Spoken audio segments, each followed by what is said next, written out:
And now, the Cascade PBS Ideas Festival, featuring journalists and newsmakers from around the country in conversation about the issues making headlines.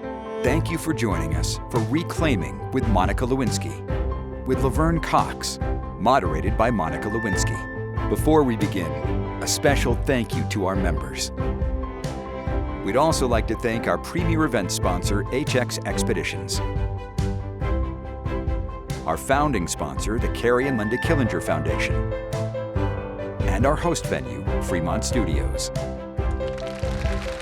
Welcome to the Cascade PBS Ideas Festival. I'm Monica Lewinsky, and I'm joined by the incredible Laverne Cox. Hi, Laverne. Hello, Monica. We've been trying to do this for, feels like years. I know. And then the last time we were really close, and then there was this huge snowstorm in New York. So we could not, alas, but it all worked out. The fates have aligned because we get to be here in front of all of you for this very special occasion. Thank you. Laverne, I want to welcome you to Reclaiming and our very first live taping here in Seattle. I am very excited to get to talk to you a bit about your new memoir, Transcendent. You tell this incredible story in the book about when you were around 8 years old and you had been fanning yourself in a sort of feminine way in class, and then your mom got called by the teacher. Can you tell us that story? It's so wild. I was thinking I should start on the book tour bringing out a fan. It's as a reclamation of that little kid. So we had gone to Six Flags on a church trip, and I had a little spending money, and in the gift shop at Six Flags, I bought a handheld fan. And so there were Black women in my church who would fan themselves, during church. And I had seen Gone with the Wind recently. It felt like Gone with the Wind was always on TV in Alabama. Go figure. And, obviously there's, Black characters in Gone with the Wind, but I didn't identify with Mammy or Butterfly McQueen. I want to be Scarlett O'Hara. I mean, Red Butler, Ashley. I mean, these people, these men want her, and she's so resilient and amazing. And so I was in class one day in third grade fanning myself, like imagining I was Scarlett O'Hara. And that was something I did to kind of disassociate, to take myself out of Alabama, out of the situation I was in. And I was in Tara, and I was, in my imagination, and like Red Butler wanted me, and Ashley and I were fighting again. And, we weren't in the space yet when we had to make clothes out of drapery. And life was good, And Miss Ridgway, literally says, you come here and bring that thing with you. And she marches me down the hallway to the fourth grade teacher, says to me, show her what you were doing with that thing. And I fan myself, and she's like, okay, stop. They have a conversation. She takes me to the fifth grade teacher, and she's like, show her what you were doing with that thing. I was like, maybe I didn't commit. Let me really, And that was the inciting incident that led to the call to my mother that from Miss Ridgway, that said, you need to get your son in therapy right away or he'll end up in New Orleans wearing a dress. Right. And the therapy is what we would understand as conversion therapy now. There were only 3 sessions. I feel like I should hold some of this back for the book. Read about what happens next in the book. But what happened after that was, because before that there was a freedom that I had. There was I always danced everywhere from the age of 5 till third grade. I begged my mother to put me into dance classes. I was clear that I would become a professional dancer, be on TV, and then I would transition to acting. This is all at 5, 6 years old. And I got to start studying dance in third grade, and I was kind of free, and I was just myself. But after that, it was like, oh, it's not okay for you to do it feels very natural, natural to you, to feel like Scarlett O'Hara. And it wasn't okay. And it was like my mom was so stressed out. She was a single mother working 4 jobs, and I couldn't be a problem. My mother had a very short temper, and I didn't feel safe with my mother most of the time, It's amazing to see you sitting here in all this incredible light when things hadn't started out easy for you. That you and your twin brother, Lamar, born in Mobile, Alabama. And I guess it would have been about a year after this incident that your mom left. Then you guys were with your dad, and then your dad, who said sort of not very kind things to you both, True, yes. to be somewhat generous, then put you in an orphanage. So, spoiler alert, when my mother one day packed up my brother and me, she started packed these suitcases and took us to our father's house, who we'd never met, and dropped us off. And there was a woman there who we had never seen before, and she was there. And then hours later, he comes, and there's like dinner, and there's these two other kids there. We spend the night, and the next day we're taken to a police station by that woman, and then then later to an orphanage. And we were in an orphanage for about a month. Do you and your brother, do you process these early experiences together? We can now. It's really wild. I guess it was a year or so ago, I had just written this part of the book, the first draft of it anyway, and my brother strangely calls me, and he's in tears. I don't want to cry. It may happen.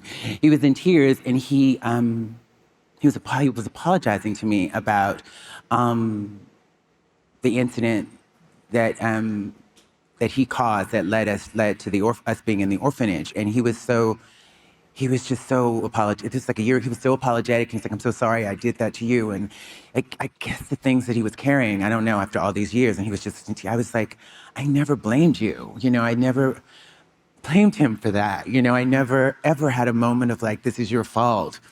I never did. And I told him that. And, my gosh. Yeah. So, we have processed some of these things, and it was, and then we were able to kind of talk a little bit more about what was going on with him, and just that it had come up strangely at that time. He was a child. We were children, I did a podcast the other day, and someone was like, I don't remember, I've done so many of these, but the podcaster asked me, who hurt you, who in your life has hurt you most? And I said, my mother. But like, and that's the truth. But, because there was expectations and hopes and stuff. But I'm so grateful now that I have so much forgiveness and so much empathy for her, and understanding that like she did the best that she could with what she had, that she too was dealing with all this unprocessed trauma.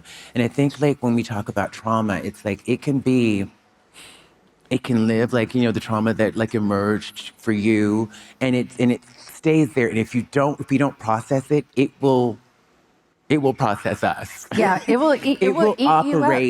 It will operate in our lives and show up in our lives in ways that we don't expect, and dysfunctionally, until we deal with it, until we, and the journey to healing from trauma, my book is in 3 parts. The first part 1 is what's wrong with me. Part 2 is what happened to me. And part 3 is what's right with me. Those which is a lot. things.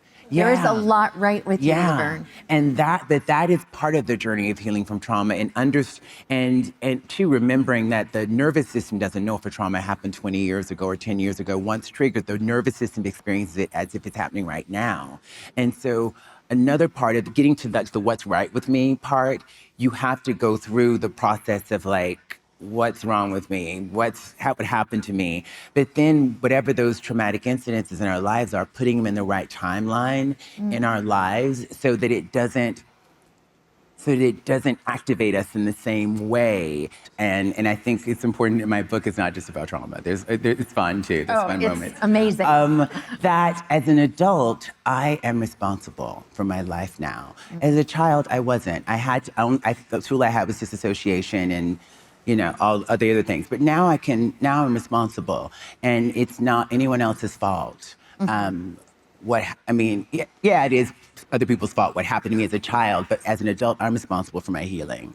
And it's never too late to have a happy childhood. There's still a child inside me that needs nurturing, that needs care, that needs healing, and I'm responsible for that. And even just to be in be here today and live the life that I'm living now, there were so many things that were right with me. There was so much like fun that I had through music and through dance and the wonderful privilege of going to the Alabama School of Fine Arts and being surrounded by every artistic discipline and just the role that art and performing has played in my life that has been such an incredible resource for healing and a guiding light for me.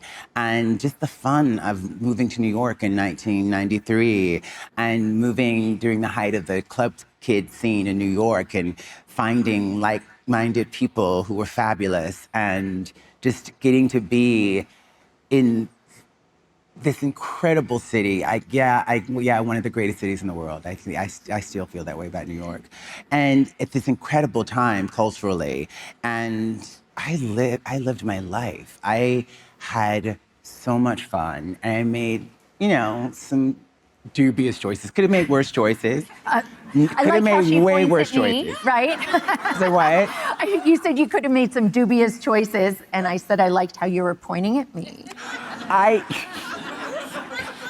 I did not mean to do. Oh no, girl, I'm just because I think about that. I mean, we're like roughly the same age, and I'm like, in 1998, girl, I would have done the same thing. Yeah. I hear that a lot from older people, younger people, men, women, gay, straight. It's In 1998, I was 26, and like because the things I was doing, it just wasn't, it wasn't national news, but it wasn't, girl. I am so glad it wasn't. Could you imagine, girl, could you imagine what you were doing when you were in 25, 20? Oh, it is. If you can't laugh at some of the worst things that happened to you, you are so f***ed. I mean, it is just, right? But that's a process. Yes. That's a process. It is a process. But Because you're not overly, because ultimately with the trauma, it becomes a thing where it happened, but you're not overly defined by it.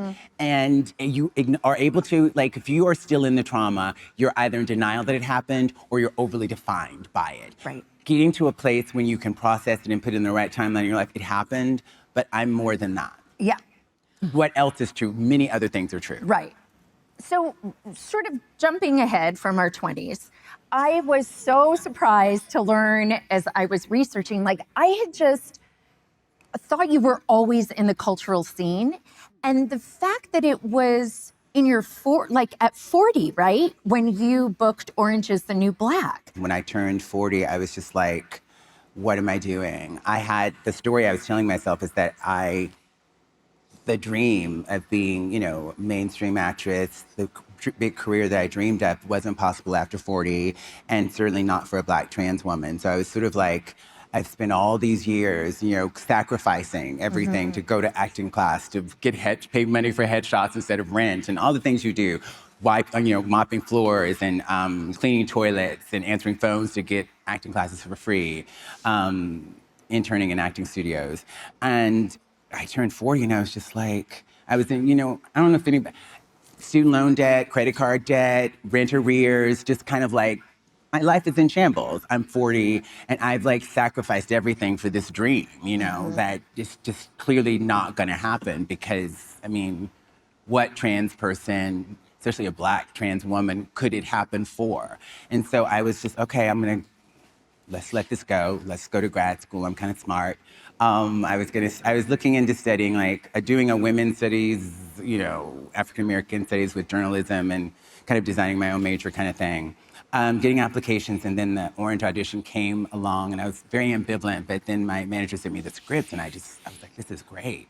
And I had let go of the dream of being an actor, but I still loved acting. That love never went away. So I got excited about preparing the scenes and went in and did the audition and got an adjustment from the casting director, did it again. And that one audition led to me booking the part. And that changed my whole life. Yeah, exactly. It changed your life, but also changed our culture as the first trans woman to win an Emmy. Right, Black trans woman to win an Emmy. To win an Emmy for producing, the daytime Emmy. The Emmy I have is a daytime Emmy, and also the first to be nominated for an acting Emmy, primetime acting Emmy. trans person. But the cool thing about that is I'm not the last. There have been trans people since me to be nominated for acting Emmys. Because you went through first. Yeah. So I am proud of that. And I'm most proud that I'm not the last. But there's a lot of responsibility when you're the first. There's a lot of pressure. There's a lot of, it's not easy. No, I mean, I had Dylan Mulvaney on a few months ago on Reclaiming, and she said that when she is wondering what to do, she says, what would Laverne do? I love that. But that is a lot of pressure and responsibility. How do you handle that? How do you shoulder it? Imperfectly. My prayer to myself every day, and particularly before I come out and do something like this, is God, give me permission to do this imperfectly and allow me to be of service. That's in the book. And it's just to kind of like give myself a little grace and understand. I think the most important thing, in the beginning, I was like, I feel like I had to say the right thing and represent the community. And I still feel a little bit of that. I think the older you get, it's harder. Like, you kind of just have to be yourself because there's just less energy to to second guess. Like, there's just less energy. That. So like, I'm going to say what I'm going to say today. But I think it's just, I have to be myself, and like myself and the authentic Laverne. I love trans people. And when I see injustice, it pisses me off. And I often find that I need to speak out about that injustice. And sometimes it's a rant. I've always tried to sort of do research and have facts and have, empirically provable things. And sometimes it's a rant, I don't know. But I believe in our shared humanity, and it's devastating to me to see the ways in which trans people have been systematically dehumanized to take away our rights over the past 6 years.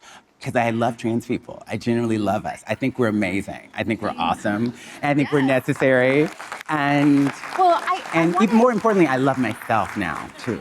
That is incredibly important. Yeah, because RuPaul said, how the hell are you gonna love somebody else if you don't love yourself? Can I get an amen in here? But that is, and even in Brene Brown's, I know you're a Brene Brown girl too, Brene Brown's definition of love, she says, we cultivate love when we allow our most vulnerable and authentic selves to be deeply seen and known, and honor the offering of that connection with trust, respect, kindness, and affection. Love is not something we give or get, it's something we nurture or grow, a connection that can only exist between two people when it exists within each of them. We can only love others as much as we love ourselves. Shame, blame, disrespect, betrayal, and the withholding of affection damages the roots from which love grows. Love can only survive these injuries when they're acknowledged, healed, and rare. Brene Brown. Brene Brown. That's so good. That's really thorough too. But there's accountability in that. There's accountability in it. It's affection. It's listening. It's loving yourself. It's work, Brene. Yeah. Oh no, she's amazing. She cracked open our cultural conversation around shame and vulnerability in a way that I'll always be grateful to her for that. The last question I ask everybody is, what are you currently working on reclaiming? And we use a very elastic definition on the show, so. There's the personal reclamation, and then there's like the bigger reclamation. Okay. So personally, feel free to judge. But personally, it's my physical stamina and just movement and exercise. I'm 54, I've gotta move more. And exercise I have not figured out these feel like excuses, but I haven't figured out how to exercise regularly in my life. Same girl. And it affects everything. And there are things I want to do. I have a solo show that I'm writing, and I need stamina to be on stage. I need stamina to do Broadway eventually. I was a dance major in college. do half, more than half of the things I used to be able to do as a dancer, but I still got some moves in me, but I need the stamina. I need the stamina to do it. So I'm trying to reclaim my physical fitness, agility for dance and for overall health personally. And on a larger level, I'm interested in reclaiming our stories as trans people as a whole and our humanity from the propaganda, misinformation about trans people. That like, and I think that's for, yeah, it's for trans folks, but I think it's also collectively for all of us. I think because the nature of the internet, we don't always like think about the person that we're like going after on the internet as a human being on the other side. We are a culture that dehumanizes in general. And so I think with rehumanizing trans people, we need to get really clear about the words and images that dehumanize us and debunk those, call them out, and then elevate the lived experiences and voices of actual trans people for that reclamation of our humanity, and then hopefully the reclamation of our civil rights in this country. But that also goes for like everybody, because when we dehumanize other people, we dehumanize ourselves. And so for me, it's always an invitation to first look at myself. It's so easy to sort of like talk, and I think we have to have a systemic critique, but like, what is my part in it? How am I contributing to this culture of dehumanization, to this culture of whatever, or showing up as the solution, or as the antidote to the things that are causing us strife in this moment. Laverne, is there, just as we close out, is there one thing that in today's world, it just feels important to think about and understand as trans people are having their rights and their dignity shredded? Is there one thing you can think of that would allow some of us to be better allies? What can we be doing more? Listening to actual trans people and be skeptical of anytime you hear or see people who are not trans talking about trans people and talking about, I think that in terms of identifying, dehumanizing language images, like whenever you see gender ideology or men and girl sports, even the image of men and girl sports, what that evokes, like LeBron James and a little girl, it's like men and girl sports, right? Like that is deeply dehumanizing. Mutilating children, sex changes for children, things which are not happening. When we just identifying that and understanding that is part of an agenda that is dehumanizing, delegitimizing, and then that the material, I think a lot of people aren't aware. I was doing an interview for, it was on People Magazine's Instagram, and I was talking about how our rights were being taken away, and this woman in the comments like, name the rights, name them, and I was like, and I had time that morning. So I was like, well, trans people, a lot of these things are being challenged in the courts, so they change every day. But trans people are there. Since 2010, we've been able to have our gender marker reflect our gender identity on our passports. Trump has revoked that. The executive order declaring that there are only two sexes that are determined at birth. It's scientifically incorrect. And actually, I think the law actually says it's determined at conception, which is really scientifically incorrect because we all actually start as female in the womb. Trans people in Kansas had their driver's licenses invalidated overnight with no notice. And so like thousands of trans people in Kansas can't drive, or because their ID has to reflect the gender that they were assigned at birth. Oh my God, trans healthcare, half the country bans trans healthcare for kids. Many of the states are actually trying to do it for adults. And they've said for years, this is all about the kids, but like several states are actually trying to ban gender-affirming care for adults as well. They want to get the medical records of trans people and the names of trans people in different states. Trans people are banned from the bathroom in several states right now. There are criminal penalties in Florida, and there's like I think Kansas too has a bounty like they do in Texas. If you see a trans person that someone you suspect in the bathroom, you can report them and get some money, and then it's like if first offense is like a fine, and then you can end up in jail after a while. But then the gagged for me about all this is that like the viral videos that we see are mostly cis women who are being who are being sort of accosted in bathrooms, and people think these cis women, usually women of color, are actually trans, and they're not. And one woman pulls up her shirt and to show her breast. She's like, I'm a woman, and people are like, this is on video. And then, obviously, with the sports conversation, there's a Supreme Court decision that's coming down this month that's probably going to ban trans girls from sports. But when there's literally like, and there's probably one trans athlete per state, and like, and if you watch the propaganda of a Fox News or any right-wing thing, you would think that we were dominating in women's sports, and like that we were like, and it's just not true. We've actually been able to compete in the Olympics for over 20 years, and how many trans women Olympians have we had in those 20-something years?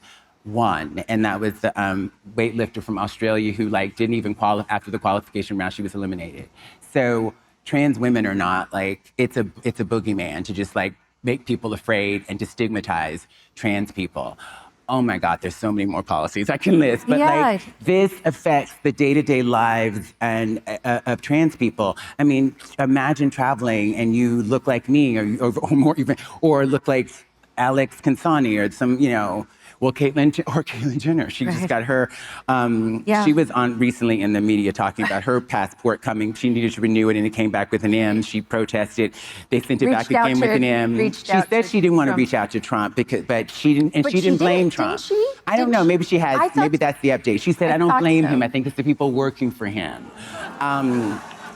It was all in Project 2025, so she should have known. And actually, right after the 2024 election, I went on Instagram Live and I said, update your ID documents, literally the day after the election, 2024, update your ID documents right away. I did. Anyway, I could live along this. Last thing I have to say, 2025, there were over 1,000 anti-trans bills introduced on a federal and state level in this country, over 1,000, which is a record. And 2025, according to Pornhub, trans porn was the second most searched porn of the year next to lesbian porn. So the same year that we have the most anti-trans policy and legislation is the same year that we're the second most searched porn category. For some reason, that doesn't surprise me. They're connected. Think about that. Laverne, thank you so much. This was amazing. Thank you. Thank you.